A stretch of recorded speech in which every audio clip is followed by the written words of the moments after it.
Livro dos Monstros. Episódio de hoje, Manto Negro, Cavaleiro da Morte e Demilit. Regras do D&D 5e. Uma produção RPG Next.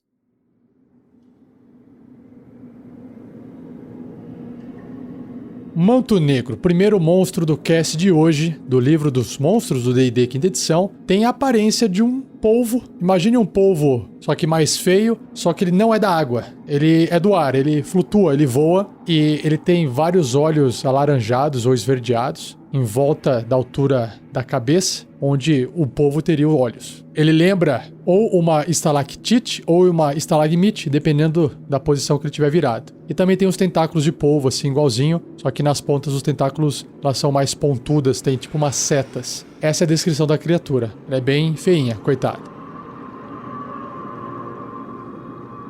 E o livro descreve o Manto Negro da seguinte forma. O Manto Negro se prende ao teto de cavernas, permanecendo perfeitamente imóvel enquanto aguarda que criaturas passem embaixo dele. Agora faz sentido a descrição da imagem. À distância, ele pode se passar por uma estalactite ou uma protuberância rochosa. Então ele cai do teto e se desenrola, cercando-se com escuridão mágica enquanto engolfa e esmaga sua presa. Essa escuridão mágica lembra um pouco aquela tinta que o povo solta na água. Os mantos negros são encontrados por todo o subterrâneo, mas eles são igualmente comuns na Umbra. Umbra é o Shadowfell, é o outro plano. Prosperando no Reino Escuro, eles preenchem um nicho ecológico similar ao dos morcegos no plano material. Não é dos povos, é do morcego então. Criaturas inteligentes da Umbra, ou seja, de Shadowfell, às vezes treinam mantos negros como guardiões ou companheiros. É bem curtinha a descrição, mas tem também aqui uma nota, como se alguém tivesse escrito à mão, a seguinte frase. Me lembre novamente, por que nós estamos nessa missão? Quem escreveu isso foi Ethelred, o Guerreiro, após o seu primeiro encontro com mantos negros. Já ficou estressado já, coitado.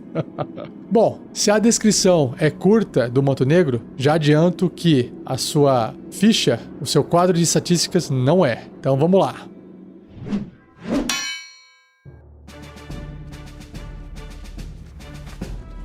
Manto Negro é uma monstruosidade pequena e imparcial, ou seja, unaligned, não tem alinhamento. É tipo um bicho mesmo. Classe armadura 11, pontos de vida 22, deslocamento 3 se ele for andar no chão, ou voando 9 metros. Sobre os seus atributos ele tem força 16, bem forte aqui para uma criatura pequena, né? Destreza 12, acima da média, constituição 13 também, inteligência 2, ele é bichão mesmo, sabedoria 10, que representa o instinto aqui nesse caso, e carisma 5. Furtividade mais 3 em perícias e sentidos, percepção às cegas, ou blind sight de 18 metros. É como se ele fosse cego, né? E ele sente as coisas em volta até 18 metros. Percepção passiva de 10. E idiomas, não fala e não compreende nada. E o seu nível de desafio é meio, ou seja, concede 100 pontos de XP se for derrotado ou morto. Imagino eu que eles não vivem sozinhos, já que eles são como se fosse a referência de morcegos, né? Lá do Shadowfell, da Umbra, então vai ter mais de um, o que vai torná-los perigosos. Vamos ver aqui então quais são as suas características. Ele tem uma aparência falsa, enquanto o manto permanecer imóvel, ele é indistinguível de uma formação de caverna, como uma estalactite ou uma estalagmite. Legal, não tem como descobrir, a não ser que, sei lá, faça alguma magia ali, né? E ecolocalização, igual morcego, olha que legal. O manto não pode usar sua percepção às cegas enquanto estiver surdo. É, exatamente. É igual morcego. Se tiver muito barulho, ou se ele estiver surdo, no caso, ele não consegue usar ecolocalização. E sobre suas ações, ele tem duas. Esmagar, que tem uma descrição longa, e aura de escuridão uma vez por dia. Como é que funciona o esmagar? É um ataque corpo a corpo com arma, mais 5 para atingir, o alcance é 1,5 m, uma criatura. Se acertar, dá 6 de dano ou role um D6 e some 3, e o dano é de contusão, né, porque ele vai esmagar. E o manto se prende ao alvo, né, ele enrola assim no seu alvo. Se o alvo for uma criatura média ou menor, ou seja, provavelmente um aventureiro,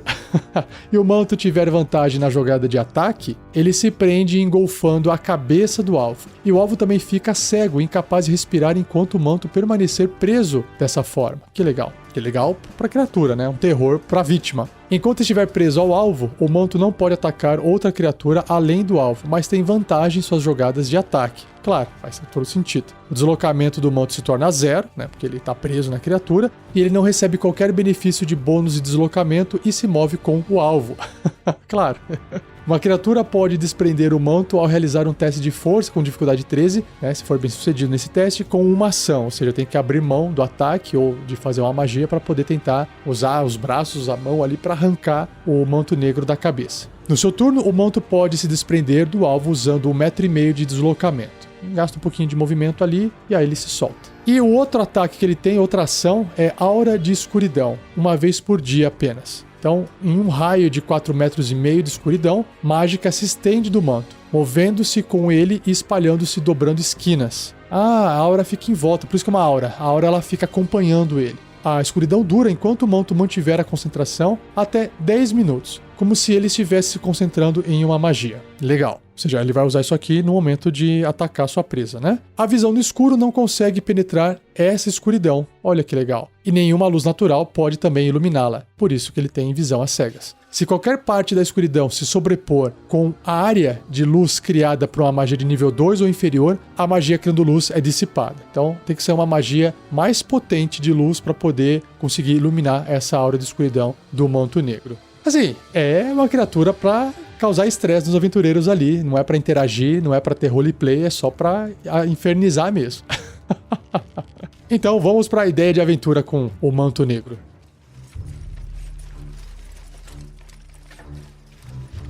Bom, a melhor forma de se mostrar um manto negro em ação, imagino eu que seja um grupo de mantos negros que foram treinados para serem guardiões ou companheiros de algum outro NPC ou vilão. Então imagina alguém que mora numa caverna, alguém que está fazendo alguma coisa lá, os aventureiros chegam para conversar com essa pessoa, e aí essa pessoa se demonstra uma ameaça. Assim, imagina uma pessoa que claramente ela parece ser bem mais fraca do que todos os aventureiros juntos. Ela tá sozinha. Os aventureiros vão falar assim, olha, se renda, você tem que seguir a gente, você vai ter que ser julgado, você escapou, você não pode estar fazendo o que você está fazendo, venha conosco. E aí, na verdade, não é uma ideia de aventura, isso aqui é uma ideia de encontro, né? Essa criatura, esse NPC, de repente fala, beleza, pega um bastão, bate no chão, e quando ele bate no chão, sei lá, 3 vezes seguidas rapidinho, tum, tum, tum. Isso indica para os mantos que foram treinados de que a comida chegou e eles podem atacar. E é assim que esse NPC consegue juntar recursos e depois fazer alguma coisa com esse dinheiro, com as armas que ele pega das criaturas, dos aventureiros que caem e morrem diante desse ataque de vários mantos negros, né? E aí imagina o terror dos aventureiros, os mantos negros fazendo a magia, ficando tudo escuro em volta dele, atacando as criaturas com vantagem e aí conseguindo ficar prendendo na cabeça e tentando asfixiar as suas vítimas, né? E aí enquanto tá asfixiando ele vai esmagando e ainda vai causando dano, né? Essa seria a tentativa desse NPC de matar os aventureiros. É claro que eles vão acabar perdendo, mas imagina só o estresse e o terror que isso pode gerar. Já seria bem legal. O NPC não precisa nem participar do combate, porque vai ter uma aura de escuridão em volta e ele não vai conseguir fazer nada. Então ele se afasta e só vê os aventureiros de repente saindo daquela escuridão de vários mantos negros mortos e aparecendo todos sangrando lá de fora, todos ferrados assim. Você tem mais algum truque para nos mostrar? E será que vão matar? Os aventureiros vão matar aquela pessoa? Será que aquela pessoa tinha que estar viva para ser julgada na cidade por algum motivo? Será que eles vão se controlar e não matar? Enfim, aí você já tem um problema aí que pode ser... Imagina a aventura começando, olha, pessoal, vá até tal lugar conversar com tal pessoa. Ele cometeu tal problema, ele mora na caverna, ele precisa aparecer aqui, ou ele fugiu pra caverna, tome cuidado, ele é uma pessoa perigosa, enfim. E aí começa a aventura. Por que ele fez isso? Será que ele era um cara mau, esse NPC? Será que ele estava só se defendendo? E ele viu os aventureiros como uma ameaça à vida dele, logo ele mandou atacar, porque se ele está sendo levado injustamente, é por um motivo que ele considera injusto para a cidade para ser julgado entre aspas, na verdade os caras querem matar ele, e aí pode ser que ele, cara, eu vou me defender. E aí você desenrola uma trama narrativa por trás disso. Os aventureiros podem acabar matando ele ou podem acabar se aliando ele para poder voltar para a cidade. Tanto faz, porque quando voltarem para a cidade, a coisa vai complicar, a coisa vai se desenrolar, certo? Se você tiver uma ideia também de aventura usando o Manto Negro, acesse o fórum do RPG Next lá no site rpgnext.com.br. Tem um link lá em cima, no topo do site fórum. Lá dentro você consegue encontrar ideias de aventuras baseadas em monstros. Se você não achar, tem um link no post desse episódio que te leva direto para o fórum, onde você pode escrever a sua ideia de aventura no Manto Negro. Vai lá, acesse, deixe escrito, compartilhe a sua ideia. Quem sabe alguém não estará jogando essa sua ideia em alguma aventura futura. Seja você também um guerreiro ou uma guerreira do bem. Para saber mais, acesse padrim.com.br/rpgnext ou picpay.me/rpgnext.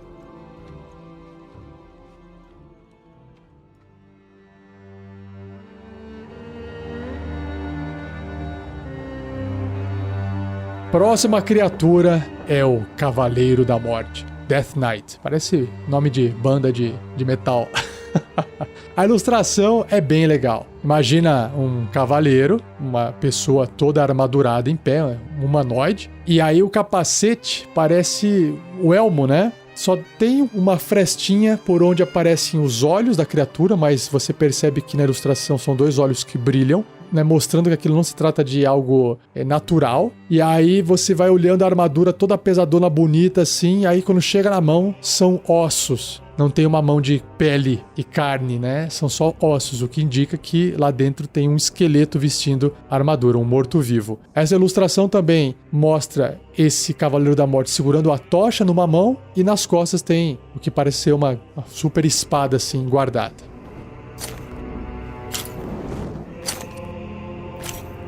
Descrição do Cavaleiro da Morte. Quando um paladino que caiu em desgraça morre sem buscar redenção, os poderes das trevas podem transformar o que foi certa vez um cavaleiro mortal em uma detestável criatura morta-viva. Um Cavaleiro da Morte é um guerreiro esquelético vestido em uma armadura de placas assustadora. Embaixo do seu elmo pode-se ver a caveira do cavaleiro com pontos luminosos malévolos queimando em suas órbitas.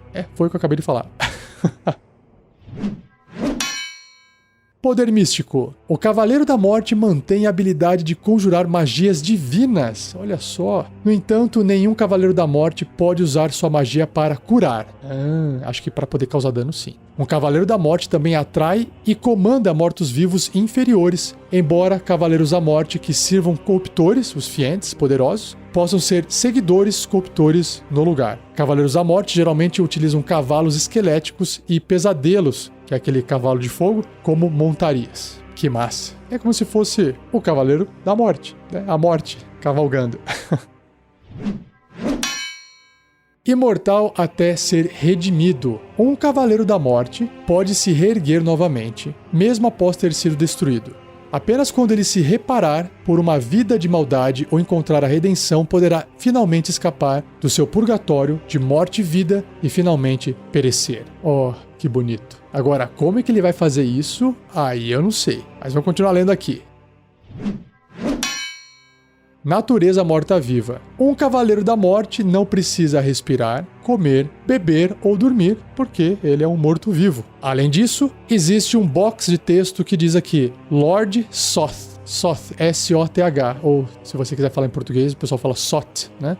Lord Soth começou a cair em desgraça com um ato de heroísmo, salvando uma elfa chamada Isolda, de um ogro. Olha que legal, então é uma historinha desse paladino, né? Vamos lá. Soth e Isolda se apaixonaram, mas Soth já era casado. Eita! Ele ordenou que um servo desse cabo de sua esposa e foi acusado de assassinato. Caraca, é covarde ainda. Mas fugiu com Isolda. Quando seu castelo sucumbiu ao cerco, ele orou por orientação e lhe foi dito que ele deveria se redimir de seus erros completando uma tarefa. Mas os crescentes temores sobre a infidelidade de Isolda o fizeram abandonar a tarefa. Caraca, tá vendo? Tá recebendo a troca aí. Por sua missão não ter sido completada, um enorme cataclismo varreu a Terra. Quando Isolda deu à luz a um filho, Soth recusou-se a crer que a criança fosse sua e matou ambos. Caraca, esse cara tá maluco, né? Todos foram incinerados em um incidente que varreu o castelo. Mesmo assim, Soth não encontrou descanso na morte, tornando-se um cavaleiro da morte. Ele é um paladino que nunca foi bom e que resolveu fazer escolhas completamente erradas, porque ele estava só em busca de matar os seus anseios, seus desejos, né? Satisfazer seus desejos. E aí ele se tornou um cavaleiro da morte.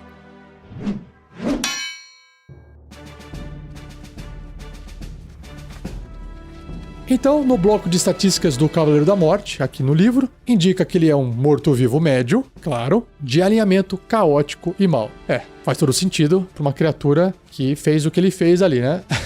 Claro que isso aqui não representa o Lord Soth. Pode ser qualquer paladino ali que se transformou em um Cavaleiro da Morte. Continuando. Classe armadura 20, uau! Por causa das suas placas, armadura de placas e escudo que ele carrega. Pontos de vida 180. Nossa, por essa eu não esperava. É muito forte. O nível de desafio vai ser lá em cima. Deslocamento 9, força, aí vem, força 20. Tipo uma força sobre-humana, né? Destreza 11, ok, tá na média. Constituição 20, muito alto. Inteligência 12, um pouquinho acima da média. Sabedoria 16, bastante acima da média. E carisma 18. E não é porque ele é bonito não, tá? Porque ele é muito influente, né? Então carisma extremamente alto, bem articulado, né? O Cavaleiro da Morte. Testes de resistência. Ele tem destreza mais 6, sabedoria mais 9 e carisma mais 10. Mais 10 no teste de resistência, imagina. Ele tem imunidade a dano necrótico e veneno. Então, não tem como você jogar veneno e nem causar dano necrótico nele. Não vai fazer nada. Imunidade à condição. Ele não pode ser enfeitiçado, não pode ser envenenado, não pode ficar exausto. Provavelmente porque já tá morto, né? E sentidos, visão no escuro de 36 metros. Uau! Que é o dobro do normal de uma visão no escuro. São 120 pés. Percepção passiva de 13. Ok, tá bom. Idiomas, ele fala abissal e comum. E o nível de desafio é 17, concedendo 18.000 pontos de experiência para quem eliminar essa ameaça. Caraca, muito forte isso, muito forte. Para uma criatura do tamanho médio assim, é muito poder. Bom, vamos lá. Quais são as habilidades que ele tem aqui? Ele tem habilidades de conjuração, vai poder fazer magia. Ele tem uma habilidade chamada Marechal Morto-Vivo e resistência à magia. Vamos ver. Em conjuração, o cavaleiro é um conjurador de 19º nível. Uau! Sua habilidade de conjuração é carisma, com CD, né, a dificuldade para poder resistir à magia, 18. E mais 10 para atingir com ataques com magia. Uau! Ele possui as seguintes magias de paladino preparadas. Então olha só, ele tem todos os níveis de magia de paladino, do 1 ao 5º nível. Então, no primeiro nível ele tem 4 slots, 4 espaços. Ele pode fazer comando, duelo compelido, destruição, lancinante. No nível 2, ele tem 3 espaços de magia. Ele pode fazer arma mágica, imobilizar pessoa. No terceiro nível, também 3 espaços de magia, arma elemental e dissipar magia. Então, só tem essas 2 magias ali. Como tem 3 espaços, ele pode fazer 3 vezes uma, 2 vezes uma vez outra e assim vai. No quarto nível, 3 espaços também, banimento, destruição, estonteante. E no quinto nível, ele tem 2 espaços, mas tem uma magia só na lista, que é onda destrutiva, que causa dano necrótico. Legal. Sobre a habilidade Marechal Morto-Vivo, diz que, a não ser que o cavaleiro esteja incapacitado, ele e as criaturas mortas-vivas à sua escolha, até 9 metros dele, têm vantagem em testes de resistência contra características que expulsem mortos-vivos. Ou seja, é muito mais difícil um clérigo conseguir ser bem-sucedido em expulsar mortos-vivos que estejam perto do morto-vivo do Cavaleiro da Morte aqui. Beleza. Por fim, resistência à magia. O cavaleiro possui vantagem nos testes de resistência contra magias e outros efeitos mágicos, o que dá uma vantagem para ele muito forte, porque ele já é um campeão de combate aqui, né? E aí, sendo resistente à magia ao mesmo tempo, e é foda. Curti demais. Bom, sobre as ações, ele tem 3 itens aqui: ataques múltiplos, espada longa, que é o ataque dele, né? E orbe de fogo infernal. Que legal. Vamos ver. Ataques múltiplos. O cavaleiro realiza 3 ataques com espada longa. 3 ataques. Não 2. 3. Uau. E como é que é esse ataque com espada longa, ó? É um ataque corpo a corpo com arma. Mais 11 para atingir o alcance 1,5 m, um alvo adjacente. Se acertar, 9 de dano. Você fala, peraí, não é tanto dano assim, né? Um D8 mais 5 de dano cortante, porque é o dano da arma, mais a força dele ali. Tudo bem, mais o bônus de força. Ou pode ser 10 de dano, que é um D10 mais 10. Se ele tiver usando a espada com as duas mãos e tirar o escudo, né? Diminuir a sua defesa em 2 do escudo, indo pra 18 a sua classe de armadura. Só que aí tem aqui uma vírgula, mais 18, 4d8 de dano necrótico. Aí sim, aí faz sentido. É um puta dano, 4d8 de dano necrótico ainda. Meu Deus. Então vamos lá. E aí, se a espada não fizer o trabalho, porque lembre-se que ele faz 3 ataques com a espada. E ele pode fazer 3 ataques em cima da mesma pessoa. Então, se uma pessoa resistir a 3 ataques, que ele tem mais 11 pra acertar...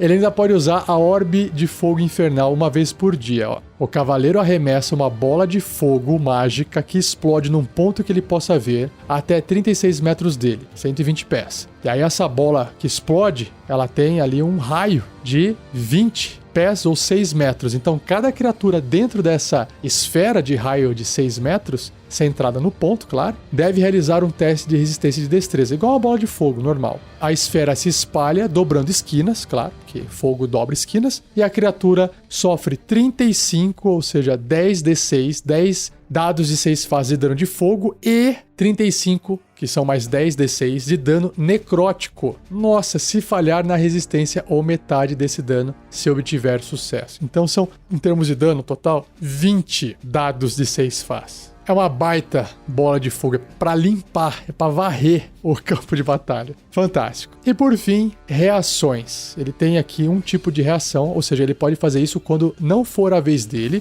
e quando ele tiver ainda uma reação para utilizar. Se chama aparar, que é o parry. Colocar a espada ou escudo diante de um ataque e interromper o ataque inimigo, né? O cavaleiro adiciona 6 à sua CA contra um ataque corpo a corpo que poderia atingi-lo. Então, de repente, alguém fez um ataque e tirou 22. Ou seja, acima de 20, né? 20 ou mais. Então, 20, por exemplo, vai acertar ele. Então, ele usa essa reação, soma 6, indo para 26, e aí ele consegue bloquear. Para tanto, o cavaleiro deve poder ver o atacante e estar empunhando uma arma corpo a corpo. Então, ele vai aparar com a espada ou qualquer outra arma corpo a corpo, e não com o escudo. Se bem que o escudo ele pode ser usado como uma arma improvisada corpo a corpo, então não vejo problema, tá? Ele pode ser considerado uma arma corpo a corpo, o escudo, tá? Não faria sentido não poder aparar com o escudo, né? Fantástico. Que ótimo. Isso é muito bom. É só contra aquele ataque, ele, como é uma reação, ele pode usar uma vez só. Mas isso já dá aquela sensação de parei seu ataque.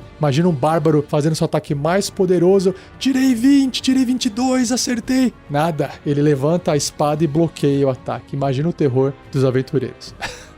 Me empolguei aqui com o Cavaleiro da Morte.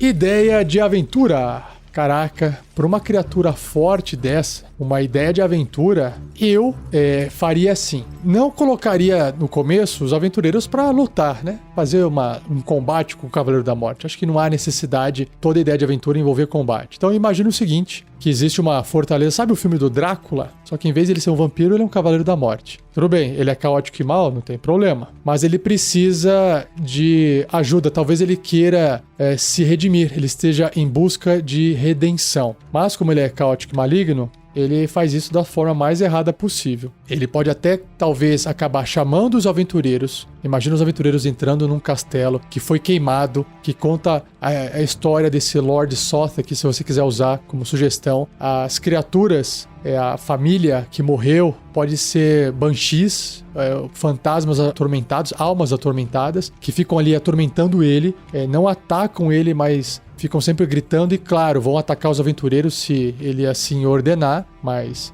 imagina essa cena, né? Uma criatura extremamente atormentada, um cavaleiro que fica ali sentado no seu trono sozinho, parado, faça chuva, faça sol, tá nevando, tá no inverno, tá tudo cheio de gelo lá dentro, ele continua lá parado, não precisa se mexer. E aí os aventureiros chegam, ele se mexe, conversa, passa uma missão pra eles. Se eles tentarem em algum momento atacar esse Cavaleiro da Morte, com essa defesa dele alta, com a reação de aparar, com a resistência à magia que ele tem, não precisa colocar aventureiros de nível alto, né? De repente os caras, disparam uma flecha para ver o que ele faz. Cara, bate assim na armadura e quebra a flecha, não acontece nada. Para mostrar assim o poder dele, né? E aí os aventureiros não vão acabar lutando com uma criatura que seja tão forte. Mas a ideia é essa. O cara, ele é tão forte que ele pode falar assim, olha, ou vocês fazem essa missão para mim, ou vocês vão morrer aqui e vão se tornar criaturas mortas-vivas ao meu lado e vão lutar para sempre do meu lado. E aí ele cria um exército se ele quiser, né? E aí os aventureiros têm que falar assim, olha, tá bom, a gente aceita a missão, vamos lá fazer essa missão. E aí os aventureiros no meio do caminho não querem fazer essa missão. Essa missão pode ser de assassinato, pode ser missão de roubo. Mas por quê? Porque o paladino talvez queira tentar se redimir de alguma forma, e para ele poder se redimir de alguma forma, ele precisa de um item. Aí você fala, pô, mas quem é que vai se redimir pedindo pra alguém fazer mais maldade? Isso não é redenção, né? Uma vez que ele era paladino e tinha, sei lá, um deus que dava poder pra ele ou não, e ele tá com essa maldição nele, né? A redenção, ela tem que vir de outra forma, que vir de uma coisa realmente que possa fazer o espírito dele, sabe, se arrepender dos erros que ele cometeu. Então, pode ser que no começo ele esteja pedindo algo que soe ou pareça ser maligno, quando na verdade existe um propósito por trás daquilo, e uma vez que os aventureiros conseguirem fazer aquela ação, aquela missão, vai dar tudo certo no final. Então vamos lá, mas eu tô sendo muito vago. O que poderia ser? A missão poderia ser a seguinte: na cidade, que ele mora num castelo afastado da cidade. Na cidade tem uma igreja. Essa igreja, ela guarda alguns itens mágicos divinos que causam dano radiante, por exemplo. Ele não tem nenhum tipo de vulnerabilidade a esse tipo de dano, mas é só pra questão de narrativa. E ele fala assim, olha, eu quero que vocês destruam as criaturas mortas-vivas do meu castelo, pois eu não tenho condições de destruí-las. Eu preciso que vocês me sacrifiquem. Para isso vocês vão precisar de armas mágicas para fazer isso. E eu não quero mais viver essa vida. Só que para isso vocês vão ter que ir até a igreja e pegar essa arma. Aí os aventureiros, tá bom, vamos lá. Imagino eu que seja assim. Chegando lá, o que o padre vai falar, né? Ou a sociedade? De jeito nenhum. Esse cara, ele tá pagando, ele tá sendo punido, não queremos mexer com ele. Outra, tirar as armas daqui seria entregar armas na mão dele, e isso é perigoso, não podemos fazer isso. Enfim, aí tem essa discussão, tá? E o cavaleiro pode falar assim, olha, sei lá, tá chegando um momento em que os planetas vão se alinhar, ou vai chegar uma época onde eu vou lembrar do dia em que eu matei minha família, eu vou perder o controle e eu não consigo manter o meu controle aqui e vou acabar matando a cidade inteira. Então, os aventureiros têm um tempo cronometrado para poder convencer ali o pessoal da cidade, talvez, a pegar os itens para tentar matar o Cavaleiro da Morte, nessa questão de redenção. E aí você pode escolher, ele realmente quer procurar a redenção, e aí os aventureiros vão ter tipo uma missão, aí você prepara, a missão é lutar com alguns mortos-vivos, e ele fica lá esperando dar tudo isso certo para depois ele ser sacrificado e morrer lá. Ou ele espera tudo isso acontecer para depois falar, vocês, aí faz a virada, né? Olha só, vocês são dignos de serem meus novos servos infernais. Agora vou matá-los e vocês virarão mortos-vivos na sequência. Só que aí os aventureiros já eliminaram toda a ameaça em volta, né? De mortos-vivos. Será que eles vão aguentar lutar contra esse Cavaleiro da Morte? O nível de desafio dele é muito alto, né? Mas aí cabe ao mestre, se quiser, diminuir os pontos de vida, diminuir alguma coisa nele, enfraquecer ele de alguma forma. Ou os itens mágicos são fortes o suficiente para poder compensar esse combate contra o Cavaleiro da Morte. Ou não pode ter combate nenhum, chega no final e vocês acabam conseguindo ajudar esse Cavaleiro da Morte. Pode ser também. Tá aí uma ideia de aventura. Também todas elas funcionam como um one shot, né? Uma aventura de uma tarde só. Se você tiver uma ideia, compartilhe a sua ideia de uma aventura usando o Cavaleiro da Morte. Escreva no fórum do RPG Next.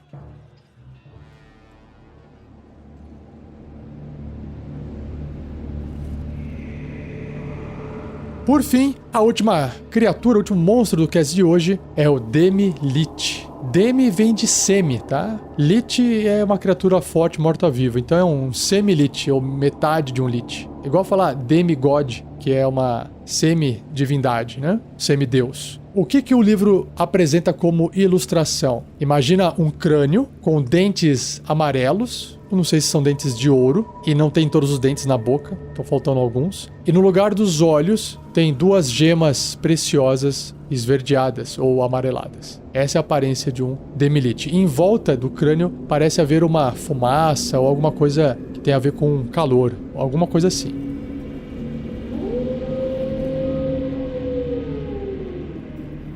Qual que é a descrição que o livro traz sobre o Demi-Lich? A imortalidade concedida a um Lich dura apenas enquanto ele alimentar sua filactéria com armas mortais. Oh, que legal! Filactéria é uma espécie de artefato onde uma criatura protege a sua vida dentro desse objeto. Se esse objeto for destruído, a criatura também é destruída. Continua. Se ele falhar em cumprir essa tarefa, ou seja, em alimentar a filactéria com almas mortais, seus ossos se tornam pó até restar apenas uma caveira. Ah, que legal. Então tá contando a história de um Lich, tá certo. Esse Demi-Lich contém apenas uma fração da força vital malevolente do Lich, apenas o suficiente para, caso perturbado, esses restos ergam-se no ar e assumam uma forma fantasmagórica. A caveira, então, emite um uivo apavorante que pode matar os de coração fraco e deixar os outros tremendo de medo. Caraca! Se deixada em paz, ela volta ao repouso e torna-se o pedaço vazio de sua existência. Alguns Liches buscam se tornar Demi-Liches, pois isso significa o fim da existência que esperavam preservar ao se tornarem mortos-vivos. Ah, que legal.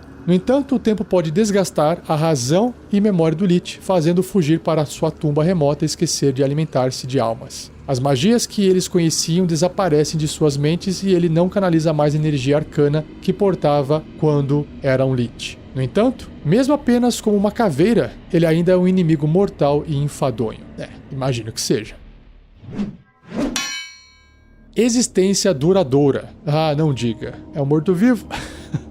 Mesmo depois que um Lich é reduzido ao estado de Demi-Lich, ou seja, virou uma caveirinha, um crânio, sua filactéria sobrevive. Enquanto sua filactéria permanecer intacta, o Demi-Lich não pode ser destruído permanentemente. Sua caveira se reconstrói após 1 de 10 dias, restaurando a criatura ao seu estado miserável. Se ele tiver a presença de consciência para fazê-lo, um Demi-Lich pode restaurar seu poder anterior ao alimentar sua filactéria com pelo menos uma alma. Fazer isso restaura o Demi-Lich à sua forma de Lich, reconstituindo seu corpo morto-vivo. Ah, que legal! Já tenho uma ideia de aventura aqui, aguardem. Natureza morta-viva. Um Demi-Lich não precisa respirar, comer, beber ou dormir. A vontade de sobreviver de um Demi-Lich é tão forte que ele sempre tem o máximo de pontos de vida por dado de vida, ao invés da média de pontos de vida. Uau! Então ele vai ter muito mais pontos de vida. Indo agora para a parte do covil do Demi-Lich. Sim, ele tem um covil. Ele mora numa região e transforma essa região em seu covil. Aqui descreve o seguinte. Um Demi-Lich esconde seus restos mortais e tesouros em uma tumba labiríntica. Adoro o labirinto. Guardada por monstros e armadilhas. Também adoro monstros e armadilhas.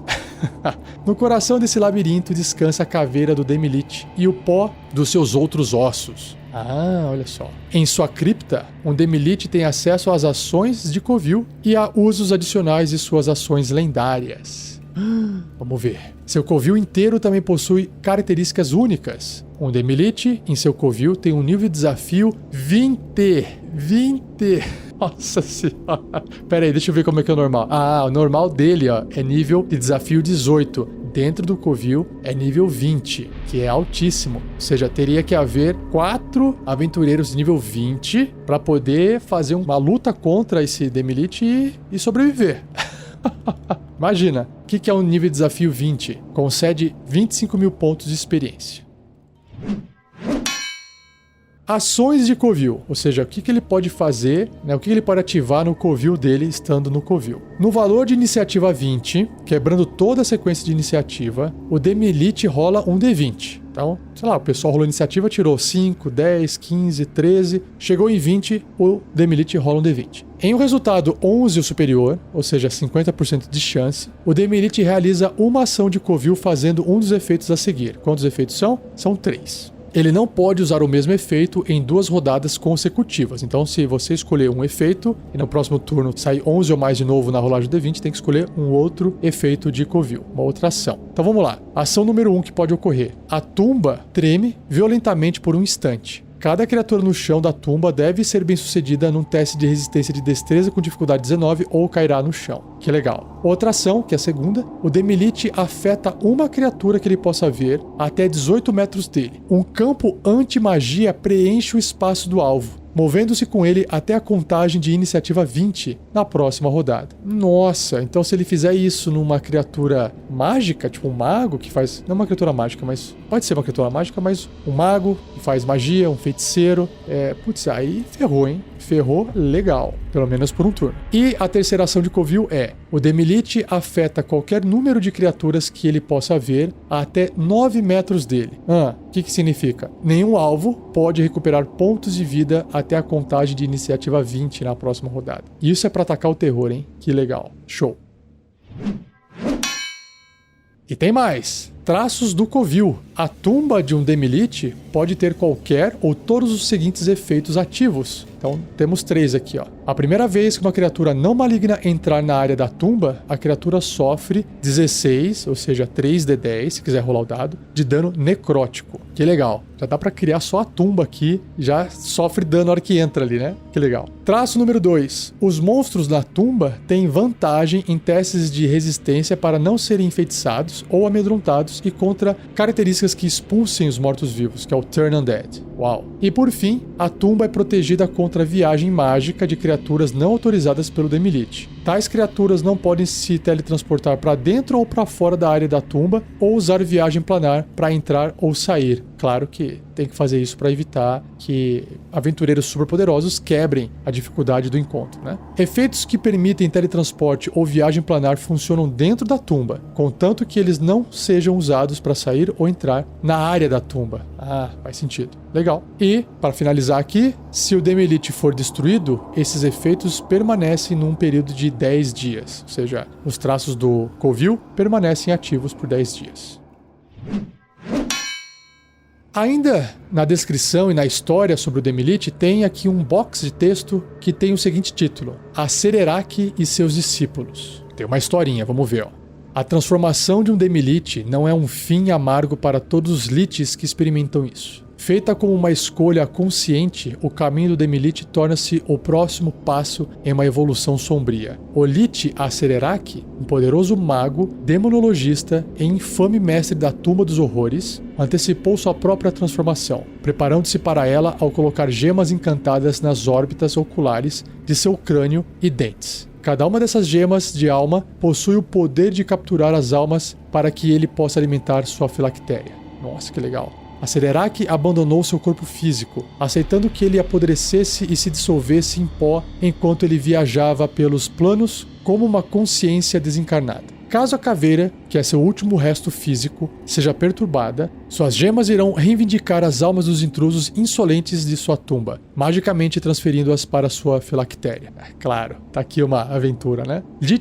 Liches que seguiram o caminho de Acererak acreditam que, ao ficarem livres de seus corpos, eles podem continuar suas buscas por poder além do mundo mortal. Como seu patrono fez, eles preservam seus restos dentro de câmaras bem guardadas, usando gemas de alma para manter suas filactérias e destruir os aventureiros que perturbarem seus covis. Que legal. Acererak, ou outro Demilite, como ele, possui um nível de desafio 21, 33 mil pontos de XP, ou nível de desafio 23, 50 mil pontos de XP em seu Covil, e ganha as seguintes opções de ação adicionais. Caraca, tá piorando aqui a situação ainda. Aprisionar alma, então é uma ação a mais de Covil. O Demilite afeta uma criatura que ele possa... Caramba, essa ideia aqui era a ideia de aventura que eu ia dar, de atrair os aventureiros para poder aprisionar a alma deles. Mas deixa eu ler aqui, ó. O Demilite afeta uma criatura que ele possa ver até 9 metros dele. O alvo deve realizar um teste de resistência de carisma com dificuldade 19, muito alta essa dificuldade. Se falhar na resistência, a alma do alvo é magicamente aprisionada dentro de uma das gemas do Demilite. Nossa, não precisa nem estar morrendo, é só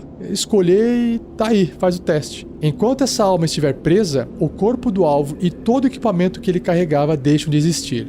Ele vai tipo inteiro, né, pra dentro da gema. Em um sucesso na resistência, o alvo sofre 24 ou 7d6 de dano necrótico, ou seja, vai tomar dano de qualquer forma. E caso esse dano reduza o alvo a 0 ponto de vida, sua alma será aprisionada como se ele tivesse falhado no teste de resistência. Uma alma aprisionada em uma gema por 24 horas é devorada e deixa de existir. Então, quem estiver junto com o aventureiro vai ter que derrotar o Demilite e estourar a gema para, imagino eu, libertar a criatura que foi pega. Se o Demilite cair a 0 ponto de vida, ele é destruído e torna-se pó, deixando suas gemas para trás. Esmagar as gemas, foi o que eu disse, lá, liberta qualquer uma dentro dela. Nesse momento, o corpo do alvo se reconstrói em um espaço desocupado próximo da gema para o mesmo estado que tinha quando foi aprisionado. Lembrando que se ele foi aprisionado em 24 horas. Já tive uma ideia de aventura. Mas antes, calma lá, tem um textinho extra aqui, que é como se fosse alguém fazendo uma anotação, né? De novo, à mão, num papel, que diz o seguinte: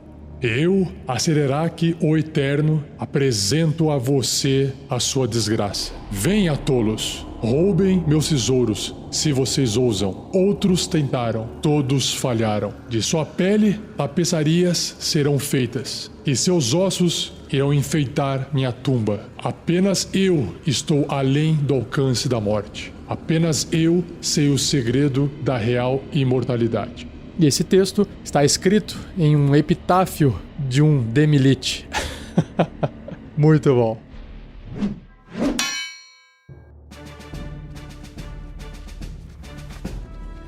Vamos lá.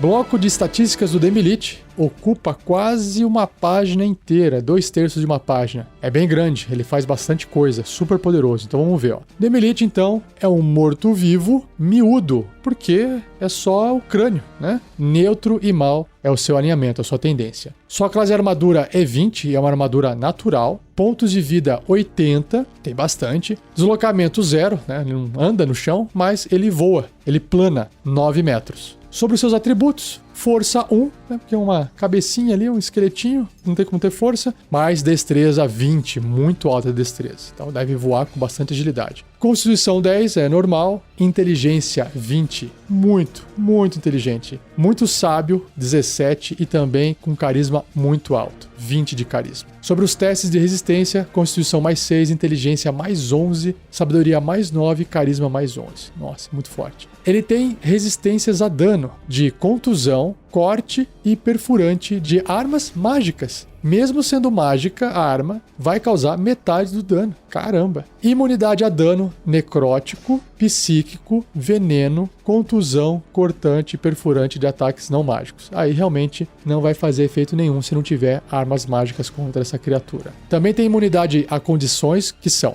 amedrontado, atordoado, caído, enfeitiçado, envenenado, exausto, paralisado, petrificado.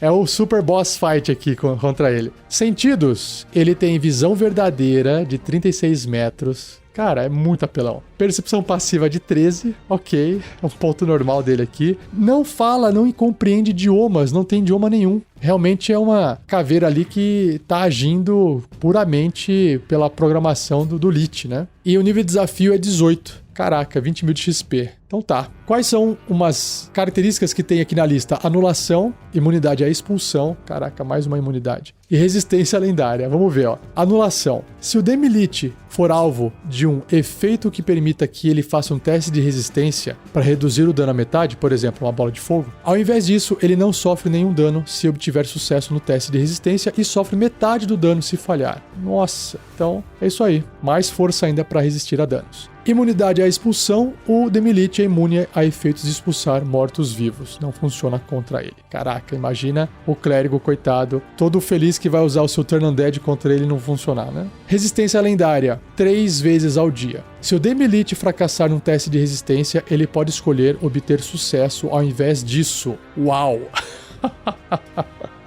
Simples assim. Eu posso usar 3 vezes ao dia. Que legal. Vamos para as ações. Depois tem as ações lendárias. As ações são 2. Drenar vida e uivo, que é o que pode matar, né, as pessoas. Vamos ver drenar vida aqui, ó. O Demilite afeta até 3 criaturas que ele possa ver. 3 criaturas. Até 3 metros dele. Cada alvo deve ser bem sucedido num teste de resistência de constituição com dificuldade 19 ou sofrerá 21 ou 6d6 de dano necrótico e o Demilite recupera uma quantidade de pontos de vida equivalente ao total de dano causado. Caraca, além de causar dano, ele recupera a vida. A todos os alvos. Meu Deus. Vamos lá. A outra ação é Uivo, que tem recarga 5 a 6, ou seja, uma chance em 3 de recarregar, ou 2 chances em 6 de recarregar. O Demilite emite um uivo descomunal. Cada criatura até 9 metros dele, que puder ouvi-lo, deve ser bem sucedido no teste de resistência de constituição com dificuldade 15 ou cairá a 0 pontos de vida. Meu Deus, 0, não importa, ele cai a 0. Se obtiver sucesso na resistência, a criatura fica amedrontada até o final do próximo turno dela. Nossa,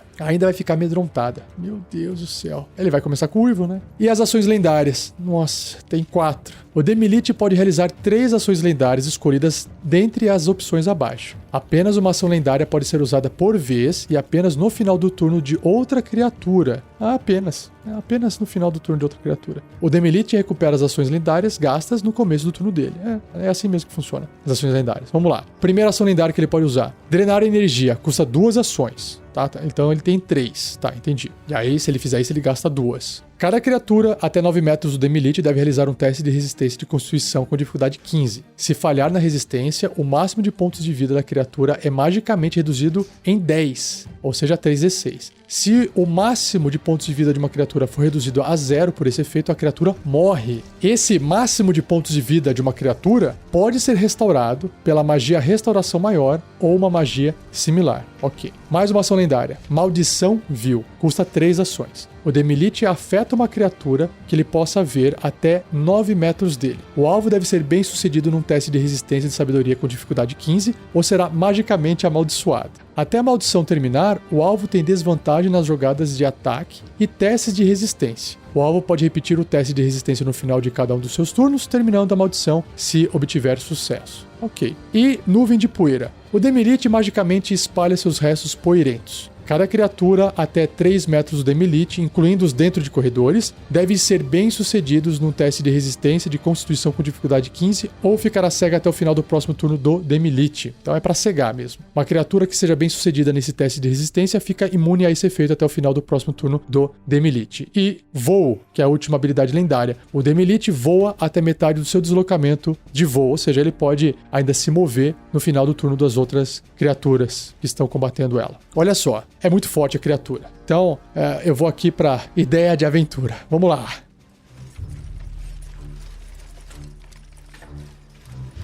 Uma ideia de aventura que eu teria é reunir os aventureiros que são no nível mais baixo, que apanhariam fortemente de um Demilite lá na sua catacumba, lá no seu covil, mas fazer com que eles tenham que ir até lá porque um reino acabou enviando muita gente para esse labirinto para tentar recuperar alguma coisa, ou tem muito tesouro lá que é importante, mas os aventureiros não têm chance contra o Demilite em termos de nível. E aí, eles têm que encontrar alguma pessoa que tem muito conhecimento sobre Demilite, ou liches, né? E aí, eles estudam, eles pesquisam, talvez eles tenham que pagar, eles vão coletando informação. Qual que é a ideia, mecanicamente falando? É que os aventureiros tenham acesso a 100% de como o Demilite funciona. Todas as suas habilidades lendárias, as suas ações, tudo, como ele funciona. E aí eles vão ter que bolar uma estratégia. Pessoal, é o seguinte, ó, vamos levar umas poções de restauração maior para poder recuperar a nossa vida, porque o Lich vai sugar a nossa vida.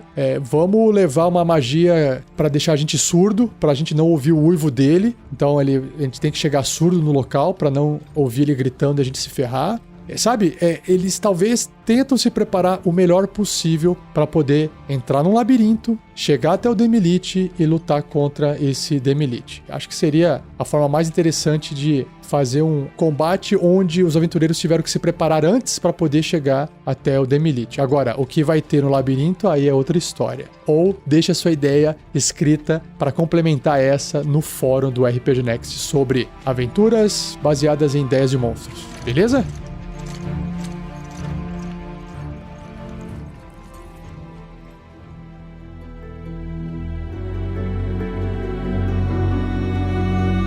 E assim eu encerro mais um episódio. Foi um episódio longo, mas espero que tenha sido divertido. Espero que você tenha gostado. Se você tiver alguma dúvida, escreva para mim em rafael47@rpgnext.com.br ou deixe o seu comentário no post desse episódio. Compartilhe o episódio e agradeça mais uma vez a Gleico Vieira Pereira, o editor desse cast. Se você está gostando desses episódios e ainda não tem os livros do D&D, sugiro você dar uma pesquisada. Acesse o nosso link de afiliado no post desse episódio do gift set chamado Dungeons & Dragons Core Rulebook. São os 3 livros, livro do jogador, livro dos monstros e o livro do mestre, em inglês, tá? Dentro de um case bonitão, vem junto com um escudo do mestre e o conjunto desses 3 livros mais o escudo do mestre em inglês na Amazon está num preço super bom, ainda mais com a alta do dólar aqui no país. São cópias que não vão durar para sempre. Então aproveite, acesse o link que está no post do episódio, é um link de afiliados. Se você comprar através desse link, não vai ficar mais caro para você, mas você também ajuda o RPG Next porque a Amazon passa um percentual pra gente, tá bom? Acesse o post desse episódio e dê uma olhada lá, veja o que você acha. E não perca o próximo episódio, onde eu vou começar a falar sobre os demônios, que em inglês são os demons, beleza? Muito obrigado, um abraço e até o próximo episódio.